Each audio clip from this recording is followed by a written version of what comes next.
আলাইকুম, সকলেই কেমন আছেন? আলহামদুলিল্লাহ সকলেই ভালো আছেন, সুস্থ আছেন। আজকে একদম সহজ পদ্ধতিতে ইলিশ মাছ আলু কিভাবে রান্না করলাম সেটাই আপনাদের সাথে শেয়ার করছি। প্রথমে কড়াইয়ের মধ্যে তেল দিয়ে দিয়েছি, তেলটা ভালো করে গরম হয়ে গেছে। তার মধ্যে দিয়ে দিয়েছি 1 চিমটে কালো জিরে আর 1 চিমটে গোটা জিরে দিয়ে এই মশলাটাকে ভালো করে ভেজে নিচ্ছি। এরপরে এতে দিয়ে দিলাম একটা বড় সাইজের পেঁয়াজ কুচি। পেঁয়াজটা যখন হালকা বাদামি কালার হয়ে এসছে তখন এতে দিয়ে দিলাম আদা রসুন পেস্ট। আদা রসুন বাটাটা দিয়ে ভালো করে নেড়ে চেড়ে নিয়ে নিলাম। এবার এর মধ্যে দিয়ে দেবো আলু কুচিয়ে রেখেছিলাম, সেই আলুটা সরু সরু করে কেটে রেখেছিলাম, সেই আলুটা এর মধ্যে দিয়ে দিয়েছি। দিয়ে আলুটাকে একটু নাড়াচাড়া করে নিয়েছি। 2 থেকে 4 মিনিটের মতো আলুটা পেঁয়াজের সঙ্গে ভালো করে নাড়াচাড়া করে নিয়েছি। এরপরে এতে মশলা অ্যাড করব। যেমন দিয়ে দিলাম 1 টেবিল চামচ লবণ, 1/2 টেবিল চামচ হলুদ গুঁড়ো আর 1/2 টেবিল চামচ লঙ্কা গুঁড়ো দিয়ে মশলাটাকে আলুর মধ্যে ভালো করে মাখিয়ে নিতে হবে। একদম যাদের হাতে একদম সময় খুবই কম তারা এইভাবে মাছটা রান্না করবেন, দেখবেন স্বাদও ভালো হবে আর খুব তাড়াতাড়ির মধ্যেও হয়ে যাবে।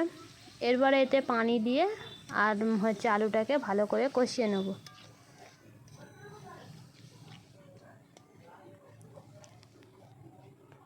পানি দিয়ে আলুটাকে ভালো করে কষিয়ে নিচ্ছি। কষতে কষতে আলুটা প্রায় অর্ধেক সেদ্ধ হয়ে এসছে। আবারও এটাকে অল্প করে পানি দিয়ে দেবো। পানি দিয়ে আলুটাকে ভালো করে কষিয়ে নেব।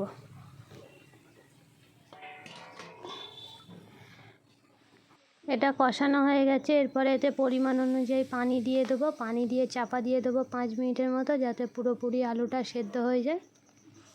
এখানে 5 মিনিটের মতো ঢাকনা দিয়ে রেখেছিলাম। আলুটাও ভালো করে সেদ্ধ হয়ে গেছে আর পানিটাও ফুটে গেছে।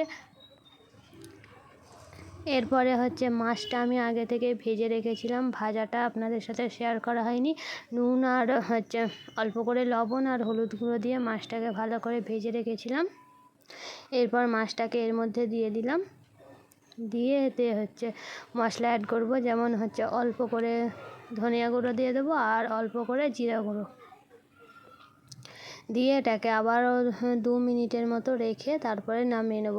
এখানে আমি দিয়ে দিলাম 1 টেবিল চামচের হাফ জিরা গুঁড়ো আর হাফ ধনিয়া গুঁড়ো দিয়ে এটাকে নেড়ে চেড়ে 2 মিনিটের মতো রেখে নামিয়ে নেব।